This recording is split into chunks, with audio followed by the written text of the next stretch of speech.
はい、皆さん、こんにちは。モノールです。ちょっとね、1ヶ月ぐらい動画アップロード空いてしまったんですけど、ちょっとこの間ね、モノールのサイトの方のアップデートとかをしていました。ご無沙汰しております。チャンネル登録者数も2500人を超えたっていうところで、本当にね、ありがとうございます。レディットの方とかでもね、モノルっていう名前で、いろいろリニア化の話とかをね、取り上げていただいたりしていてですね、本当にありがたく思います。私自身、そのスティックのね、感度っていうのがコントローラーによって違うっていうところをなんとかしてね、広めたいっていう風な気持ちでね、リニア化みたいなところを紹介しているんですけど、それがね、徐々に広まってきててですね、とても嬉しく思っているところです。実際ね、動画始めた頃はね、チャンネル登録者数1000人もいかないだろうなってね、正直思ってたので、2500人超えたっていうのは本当に嬉しく思っている次第です。せっかくね、ここまでやってきたんでね、これからも継続してね、1万人超えっていうところを目指して頑張ってやっていきたいなと思います。で、今回はですね、フライディジのダイヤウルフ3っていうコントローラーですね。こちらを、紹介していきたいと思います。このコントローラーですね、価格としては5000円台ぐらいっていうことで、今で言うとですね、低価格帯のコントローラーになってくるのかなと思います。今のね、主流のコントローラーっていうとやっぱり1万円前後のコントローラーが多いかなって思うんですけども、こちらはね、5000円ぐらいっていうことで、結構ね、手に取りやすい価格のコントローラーかなと思います。スト6といったね、格ゲーで使っても、Apex Legends や Call of Duty といったね、FPS ゲームで使ってもですね、非常にね、満足いくクオリティの高いコントローラーだったので、じっくりとね、見ていきたいと思います。はい、というわけでフライディジダイヤウルフ3のスペックをモノルの方でね、サクッとチェックしていきたいと思います。対応機種は PC、スイッチ、iOS、Android で有線、Bluetooth、無線ドングル接続に対応しています。オールエフェクトスティック搭載で背面にボタン、スティックの重さは 60g フォースでした。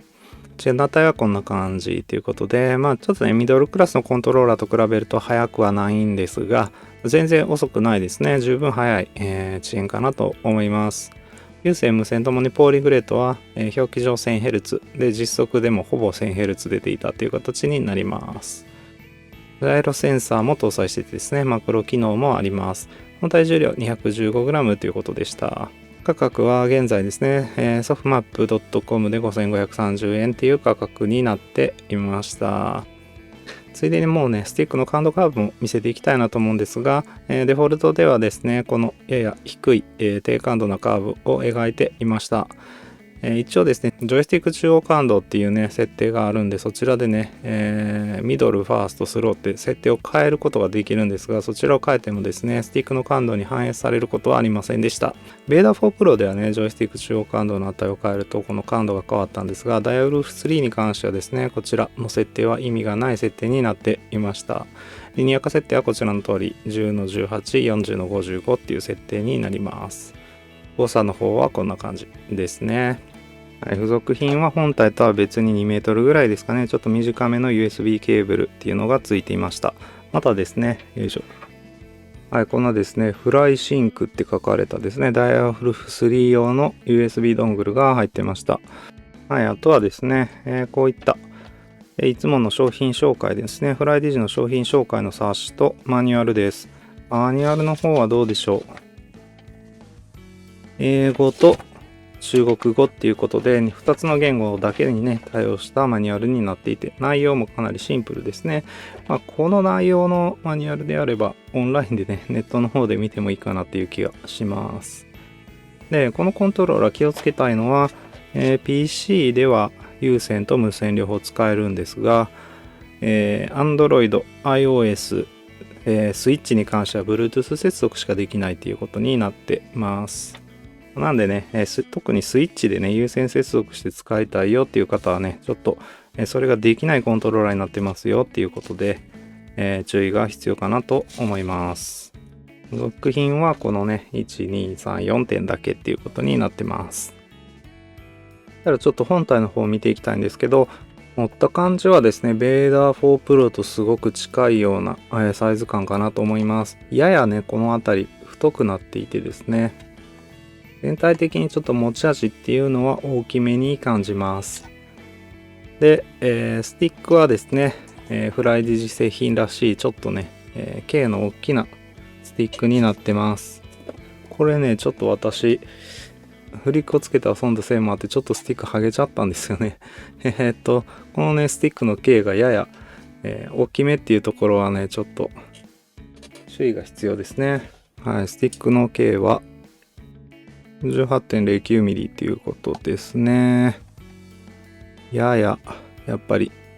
大きいサイズになっているかなと思います。一応ですね、こちらのプロフリーク V2 に関してはなんとかギュッと押し込めばつけることはできますが、このようにスティックが剥げるかもしれないので注意が必要かなと思います。あとはですね、十字キーに関してはタクトスイッチですね。ABXY ボタンはメンブレンですね。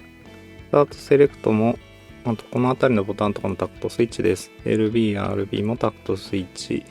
で、LT、RT に関してはですね、トリガーストップがついていません。なので、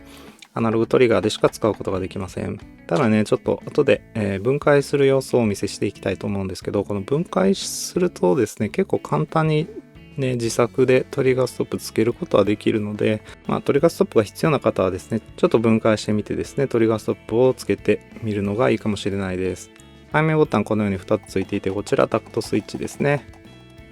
はい。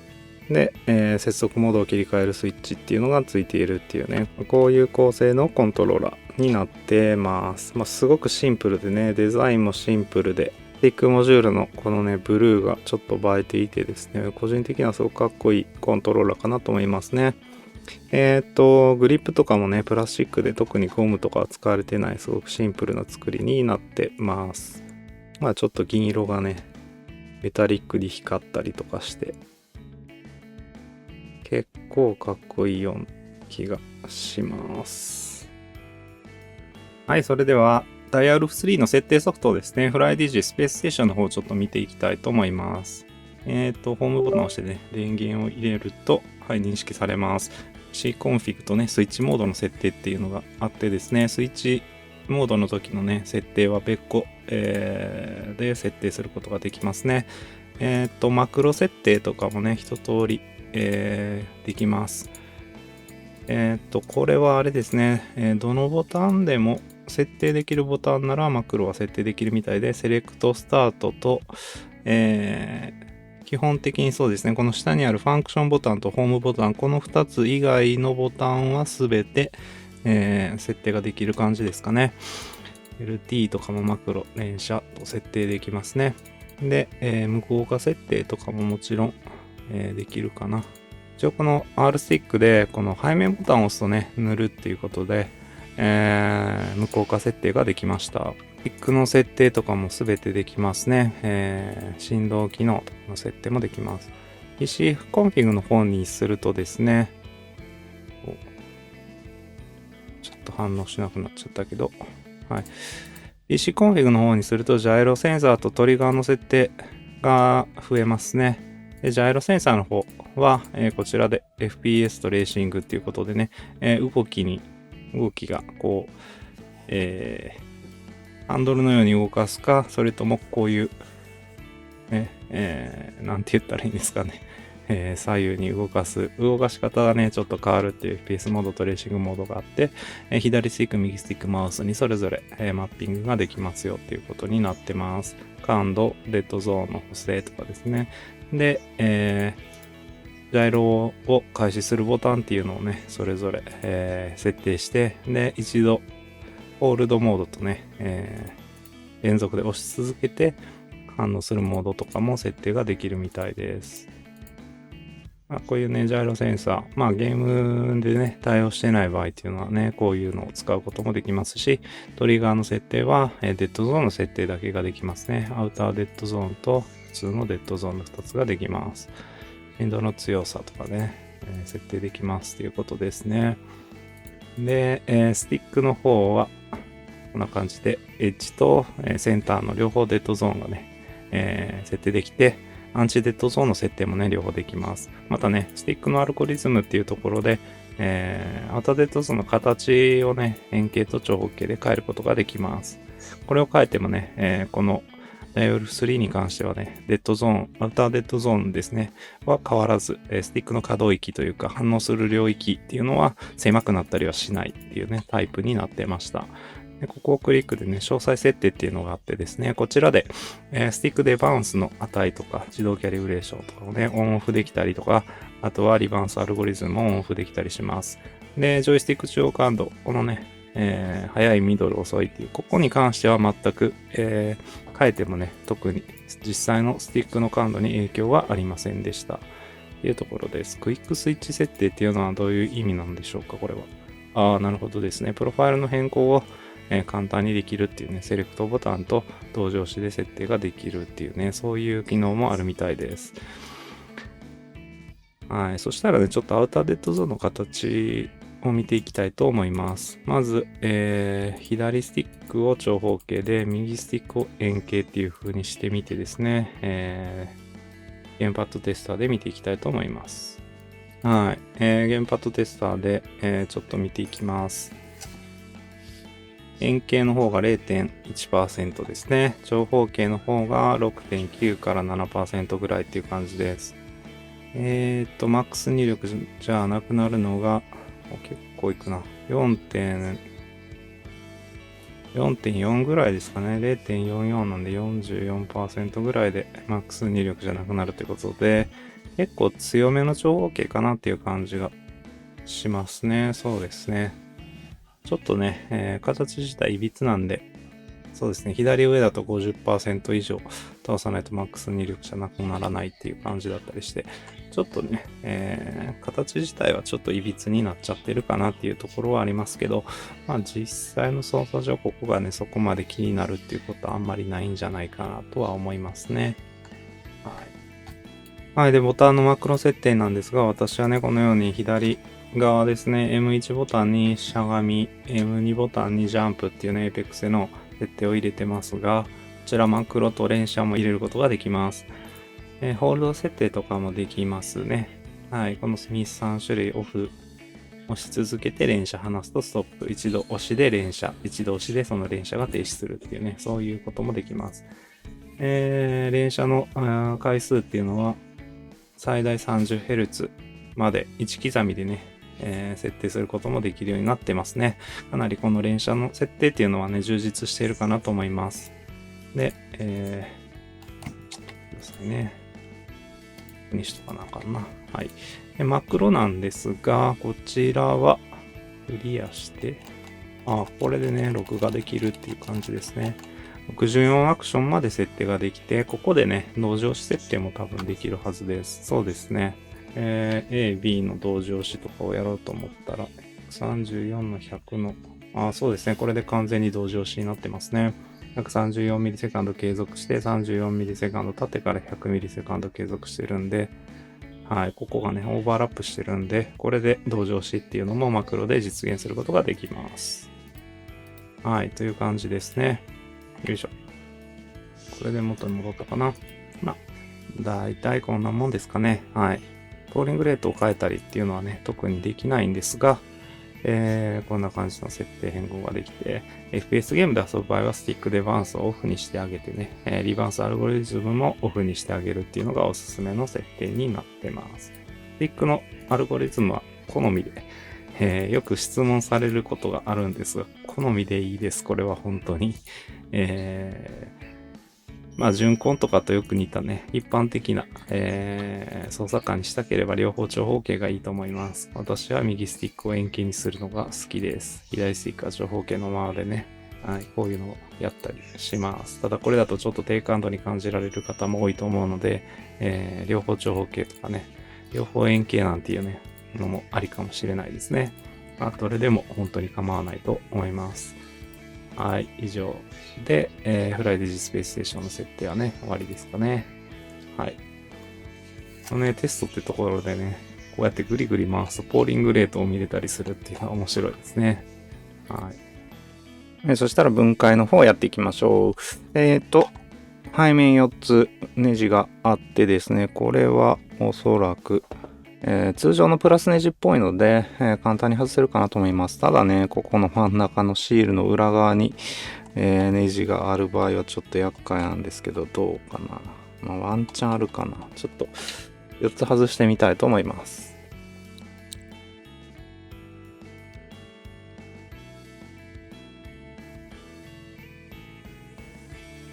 ネジが4つ、取ることができたので、外せるかちょっとチェックしてみたいと思います。よいしょ。外れそうですね。いけそういけそう。普通にこのね、爪を、こっち側の、下側の爪を外してやって、サイドを外してやれば、こんな風にスルッと、外すことができました。どうでしょう。特に外れるパーツとかもなくて、すごく外しやすいかなって思いますね。トリガーストップの部分は、面白いな、これ。ここでトリガー止めてるんで、ここにね、なんか土台を貼り付けてやってもトリガーストップつけることができると思いますし、こちら側のね、この部分ですね。ここの、丸い軸があるんで、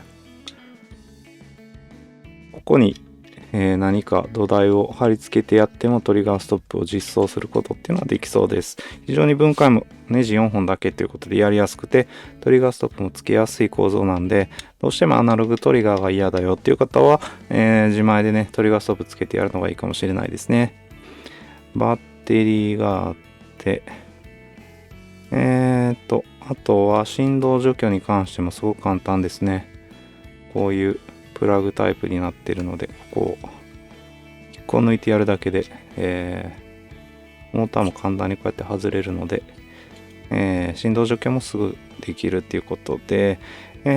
ちょっとだけ手間をかけてもいいよっていう方にはですね、すごくこのコントローラーはいいんじゃないかなって気がします。安いですからね。ちょっと気になるこのスティックモジュールのね、作りっていうところを見ていきたいと思いますので、ちょっとね、そうですね、この、前面のパネルも外していきたいと思います。おそらくこの、どうだろうな。ここは取らなあかんか。1、2、3、4、5、6、7。7箇所のネジ外せばいけるかな。外してみます。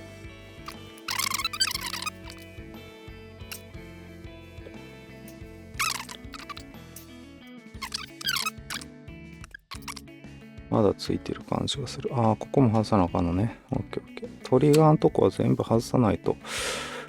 フロントのパネルは出てこない感じですね。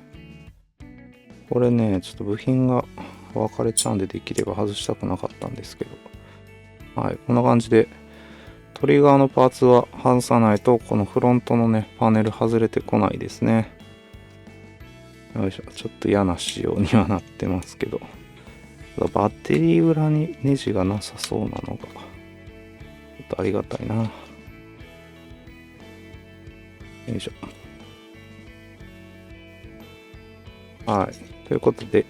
合計9箇所外せば、フロントパネルが、外れてきました。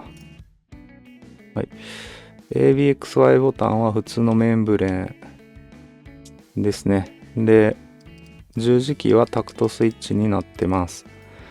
で十字キーの裏面はこういう、シリコンゴムがされて、ちょっと触り心地が良くて、軸を中心にこうね、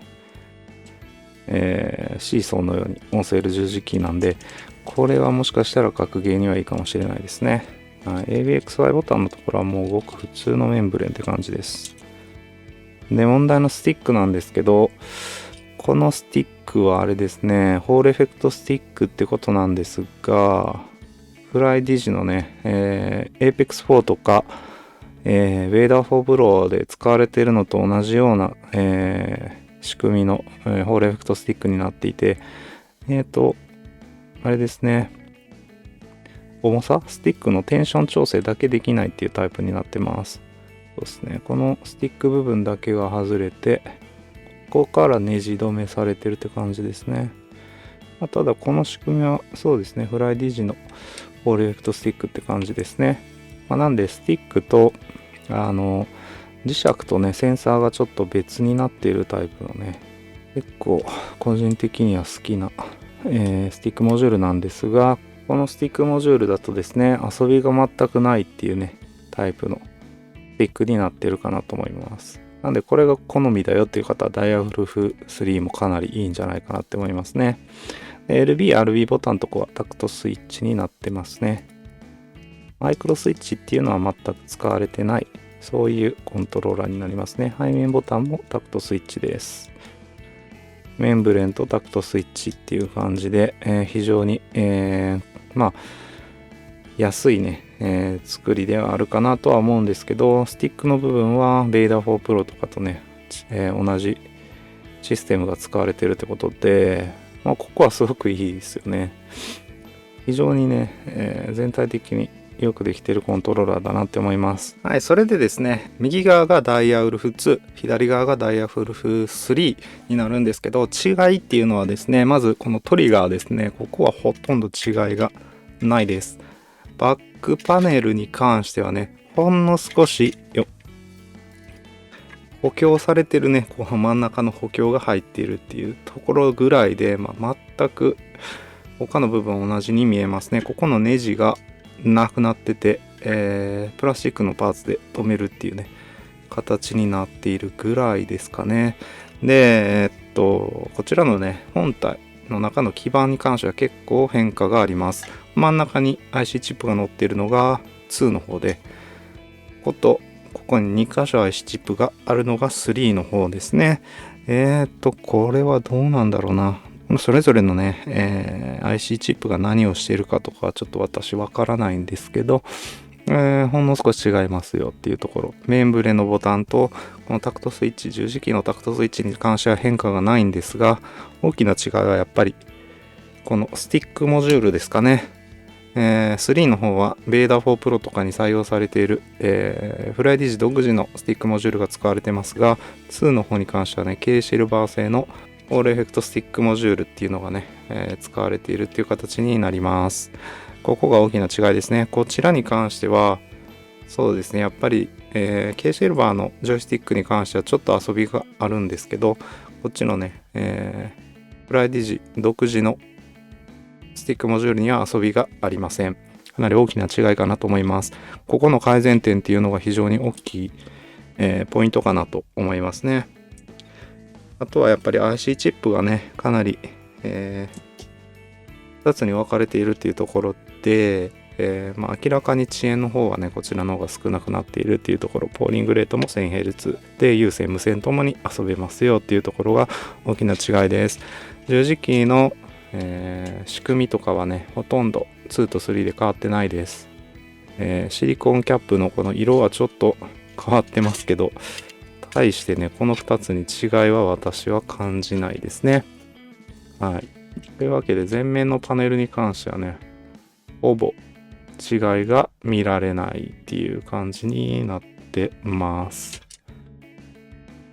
ここのね、上側のところがちょっと変わってるかな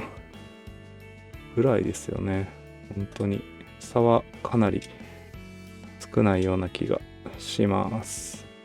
せっかくならね、フライ DG で言うと、ベーダー4 Pro みたいな、より高機能なね、製品にグレードアップするっていうのもね、ありかなと思います。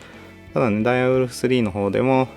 し2をね、気に入って使っていたのであればですね、非常にいいアップグレードになるかなというふうに感じました。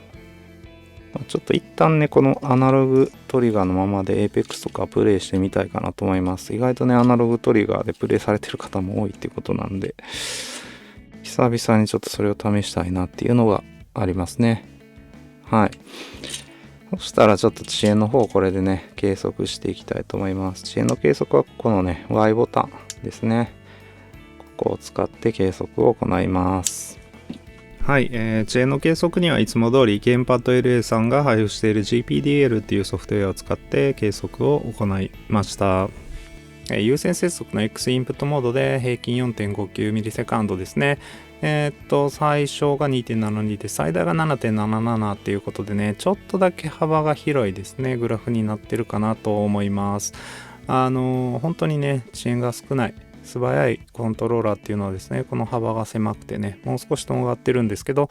ちょっとね、その点が、まあ、価格なりのね、遅延になってしまっている要因かなと思いますね。無線接続は 6.19ms ってことでね、この無線のね、結果は結構いいんですけど、やはりこちらでもね、最大が 10.74ms っていうことで、ややね、後ろの方がこう、ちょっとね、尾っぽが長いタイプのね、遅延ってことで、この辺りはね、少し、遅く感じる要因かなと思います。Bluetooth の方はね、いつも通りですね、かなり遅いっていうところで、基本有線か無線で使っていくコントローラーかなと思いますね。D インプットの方もね、結構優秀でね、X インプット、D インプット、どちらもほとんど変わらない遅延ということで、D インプットモードで使いたいっていうね、今時あんまりそんなゲームがあるかなっていう感じはするんですけど、そういった場合にもいいコントローラーっていうところはありました。なんで、最新の、ミドルからミドルハイぐらいのね、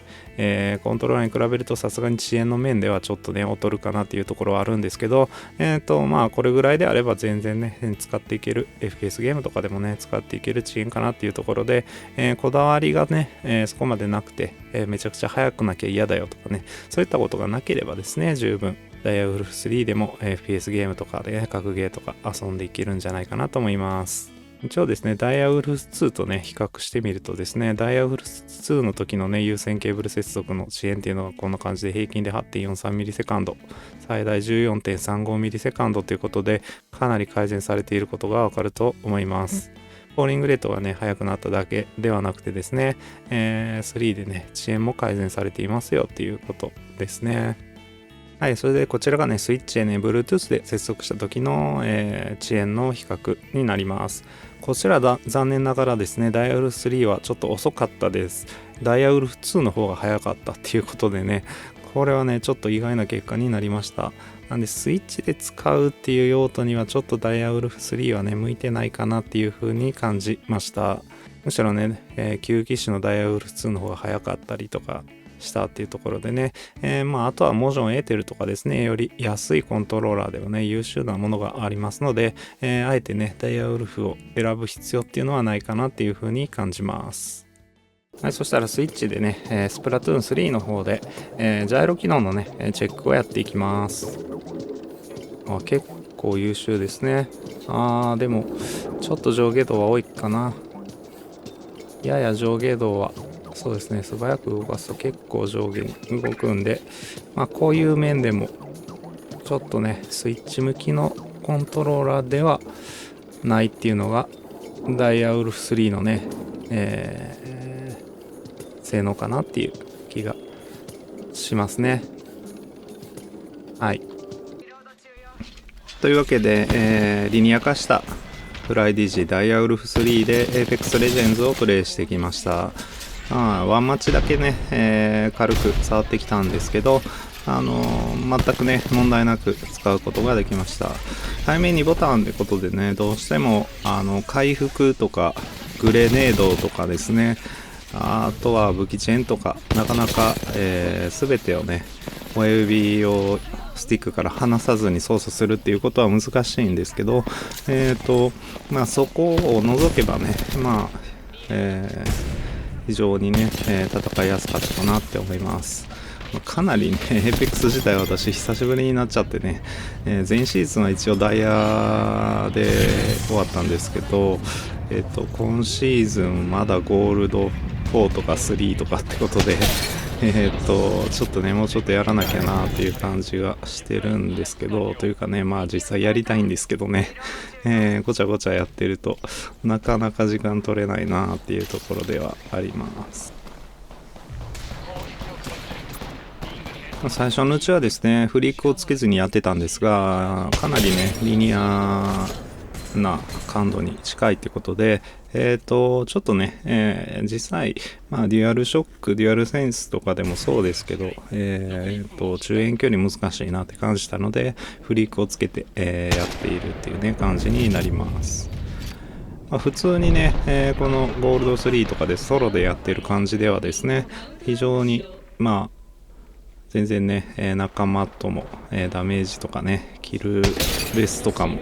遜色なくですね、問題なく戦えたかなと思います。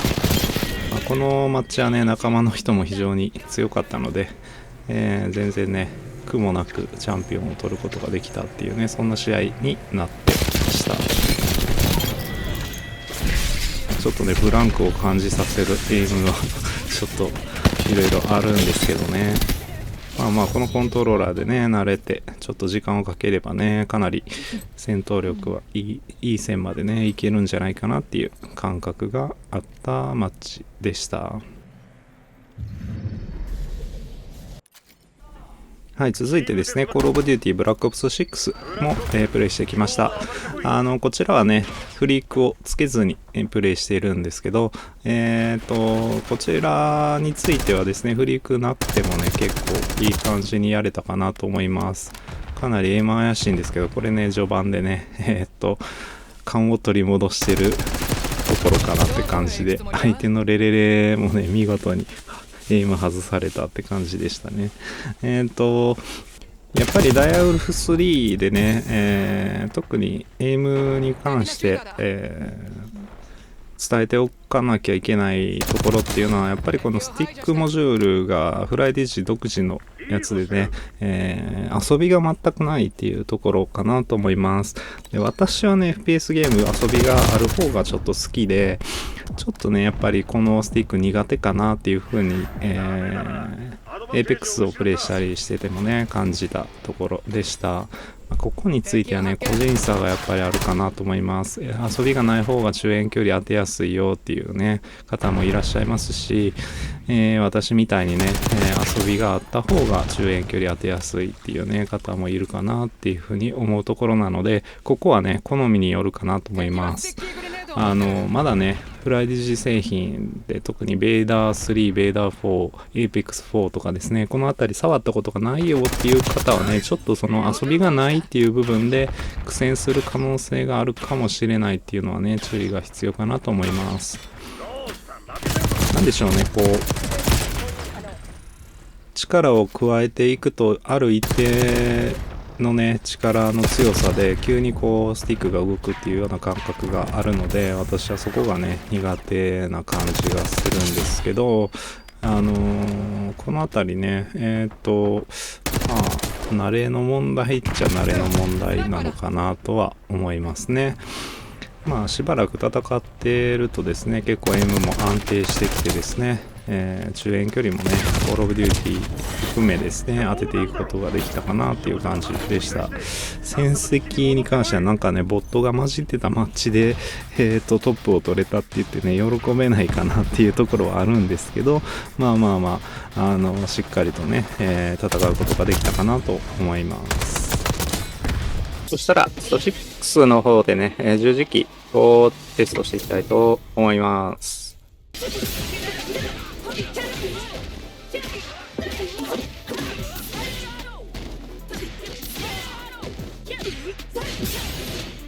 そうですね、結構十字キータクトスイッチなんですけど、わりかし斜め入力入りやすいかなと思います。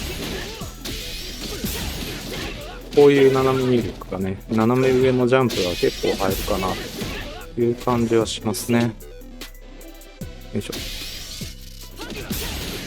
こういうね、斜め上入力が意外と入る感じがしますね。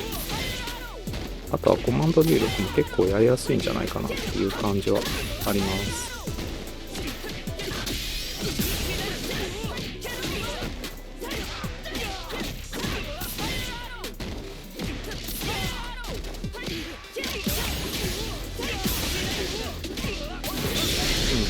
かなり、十字キーはね、意外だったんですけど、これおそらくダイアルフ2と、変わってない十字キーっていうことなんですが、非常に格ゲーには向いている十字キーかなと思いました。タクトスイッチなんですけど、シーソー型でね、こう真ん中に軸があって、そこからこうシーソーのようにこう押せるタイプの十字キーって、これね、他のメーカーの、十字キーでも採用されていて、それもね、すごく、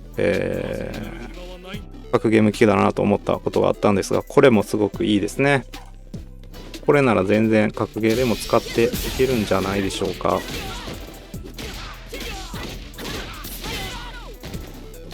逆にね、こう斜め入力を誤爆しやすいっていうところで、十字キーをまっすぐ入力したいっていうタイプのゲームには向いてないかもしれないです。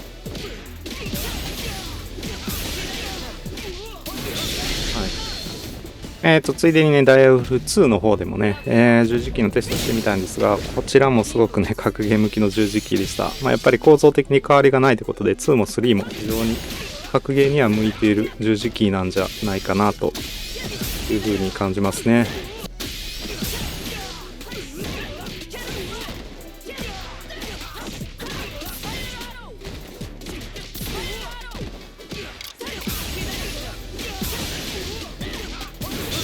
やっぱりメンブレンの ABXY ボタンっていうこともあってね、連打も結構しやすくて、ストロークはね、ちょっとデ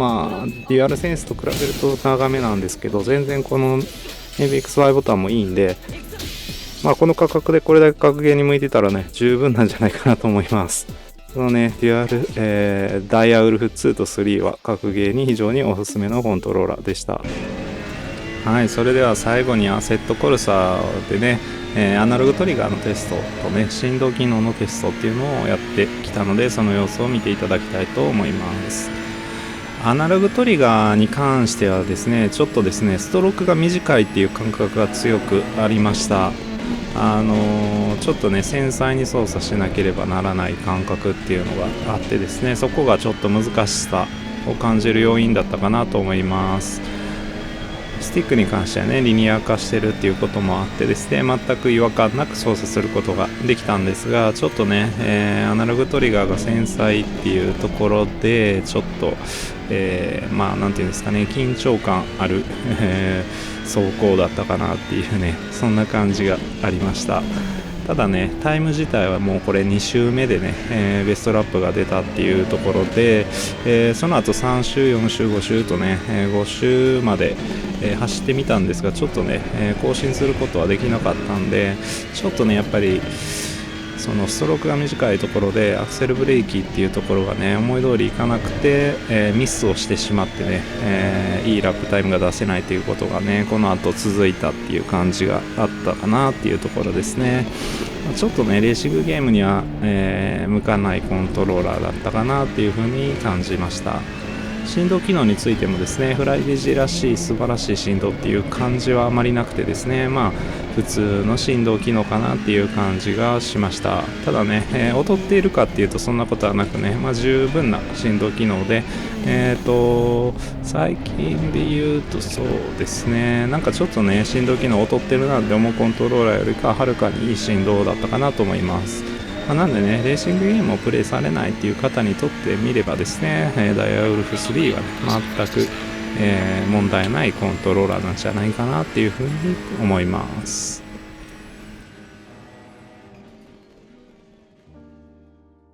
はい、そういうわけでね、フライディジダイヤウルフ3をレビューしてきましたが、いかがだったでしょうか。非常に完成度は高いコントローラーだったと思います。格ゲーム、FPS ゲームも十分戦っていけるコントローラーということでね、これが5500円とかね、そういう価格で手に入るのはいいことだなと思います。ただやっぱりね、少し一手間をかけてあげる必要はあるコントローラーだったかなっていうところですね。特に FPS ゲームではね、リニア化設定をしなきゃいけなかったり、トリガーストップをね、自作してあげる必要はあるかなと思います。私はね、久々にアナログトリガーで FPS ゲームをやってみたんですが、これでも全然遊んでいくことはできたかなとは思うんで、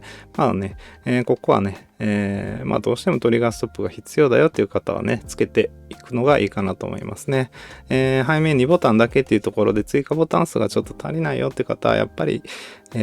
遅延のこととかも考えるとですね、より、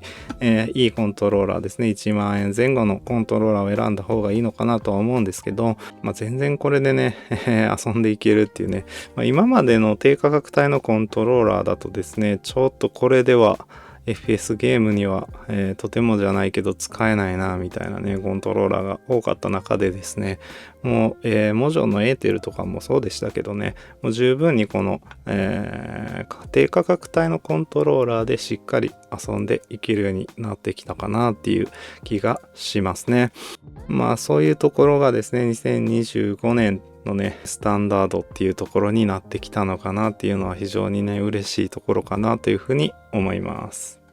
はい、それでね、私はこちらのね、モノルっていうウェブサービスの方の管理にもやっています。ちょっとね、この1ヶ月間こちらの更新をしていてですね、こんな感じでね、テーブルをちょっと見やすくしてあげたりっていうね、更新をしたりとかですね、この辺の情報量を増やしたりとかですね、そういったことをやったりしていました。あとはですね、今回ご紹介したフライディジのね、製品一覧がこうやって、表示できるようにしたりとかですね、そんな、修正っていうのを行って、いろいろね、追加しています。ちょっとね、コンテンツの追加とかですね、そういったところもやっていきたいなと思うので、動画のね、アップロードと合わせてですね、こちらのサービスっていうところの、充実っていうのもね、やっていきたいなと思っています。その中でね、口コミっていうのも非常に力になっておりますので、ぜひね、お持ちのコントローラーの口コミっていうのをね、書いていてくださったらですね、非常に嬉しく思います。ぜひぜひよろしくお願いいたします。はい、以上ですね。モノルでした。今回もご視聴ありがとうございました。また次回の動画でお会いしましょう。バイバイ。